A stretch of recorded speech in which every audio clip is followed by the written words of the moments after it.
Hey guys, it's Jay here. Today's date is the 22nd of the 7th, 2022.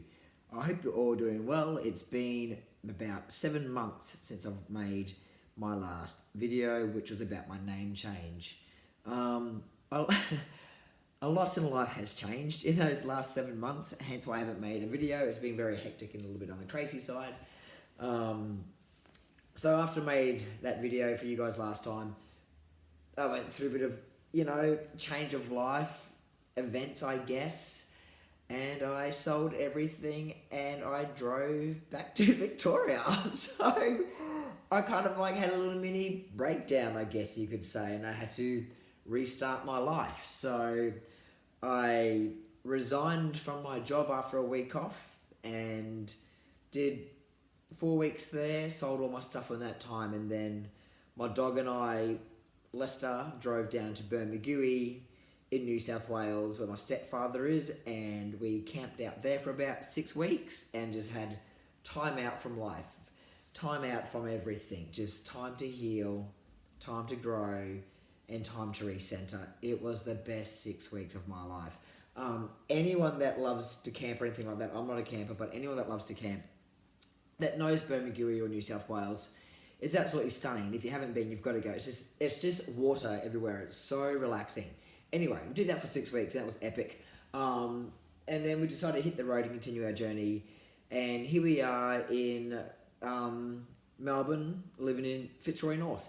It is epic. I'm loving being back. I've been probably back in Melbourne for about 5 weeks. The first week I stayed with a friend at Kew. And then I got a place in Fitzroy North with a very dear friend of mine who is arriving next Thursday. So I've had the place to myself for 4 weeks. It's been really good. It's been a lot of fun. But I can't wait for my friend to arrive because the company would be nice. But it has been absolutely freezing. We've had a few -1 degrees mornings. It's been epic. Okay, so people at work. So I'm back where I used to work when I first worked at, when I first moved to Melbourne. So I'm back at the thrift store where I used to work. And a lot of people know me from about 8 years ago before I transitioned. So people at work already knew that I was trans when I went back into this job, and I was totally fine with this. It was, what I'm like, I'm very open about it. There's no, I don't care. And more people are finding out about it because we talk about it, and it's so cool. I had people at work ask me some questions this afternoon.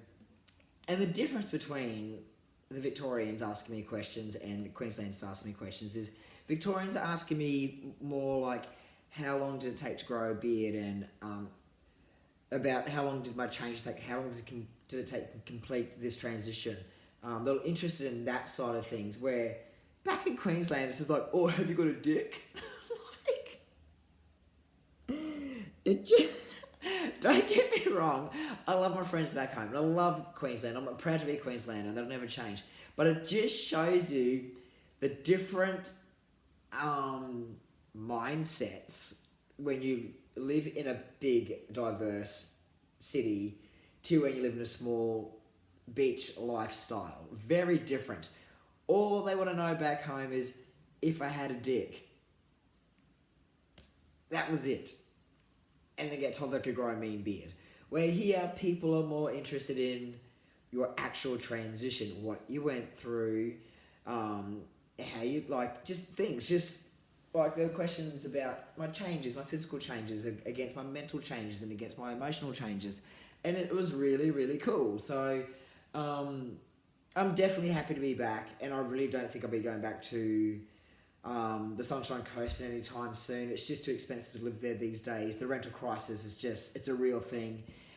If you don't own a home in Queensland or Sunshine Coast and you're renting like we were and your lease runs up, good luck getting a house.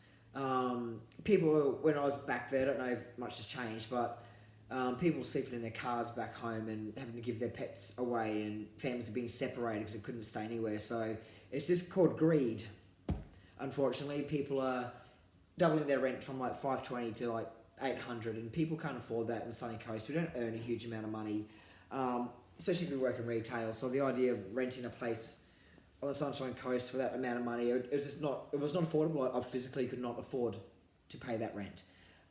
Surprisingly enough, where I'm living is a little bit exy, but it's still doable. Like, you know, you paid for being in a really good spot where everything's walking distance, and back home you're paying $800 living in a state. It was just outrageous. Anyway, so there's a few reasons why it prompted me to move back to Victoria. Also come back here too because I need to figure out what's going on with my hormones. I don't even think I've touched based on what's happened with my hormones. So my estrogen levels are skyrocketing at the moment. They're up in the 500s. They should be below, I think, about 100, maybe even lower than that. So my estrogen is up in the 500s, and my testosterone's okay. So my body is turning my testosterone into estrogen. I'm still getting testosterone, but I'm not reaching full capacity. My doctors back home had no idea what to do about this. They didn't know what the problem was, had no idea to fix it. So another reason I moved back here is to see if I can get my hormones sorted out, because it's just, I feel fine and stuff, but I don't want my estrogen levels to be that high. Like, what trans man, you know, we don't want any of that stuff in our system. So it does trigger a little bit, but I'm hoping to get that resolved by here. Anyway, so that's been the last 7 months of my life. Been a bit crazy, hasn't it? I hope you're all been doing really well, and I hope you're all achieving your goals. And for those out there that are just starting your journey, remember, I started this 7.5 years ago, roughly. I've been on testosterone, and all I do, remember, is watching those videos on YouTube as you are now and thinking, oh, I just want to look like that. I'm never going to be able to achieve that. Look at him. He looks like a cis man. You'd never know if he was trans. I'm never going to achieve that. I achieved it. If I can achieve it, you can achieve it. Always have self-belief. No self-doubt on this journey. It will stop you. Self-belief, and courage. Be brave and be strong. You can do it. You can do it, okay? And never ever forget that. All right, guys. I hope you're all keeping well and safe. I hope you're keeping warm if it's cold and keeping cold if it's warm. All right. Talk to you later. Ciao.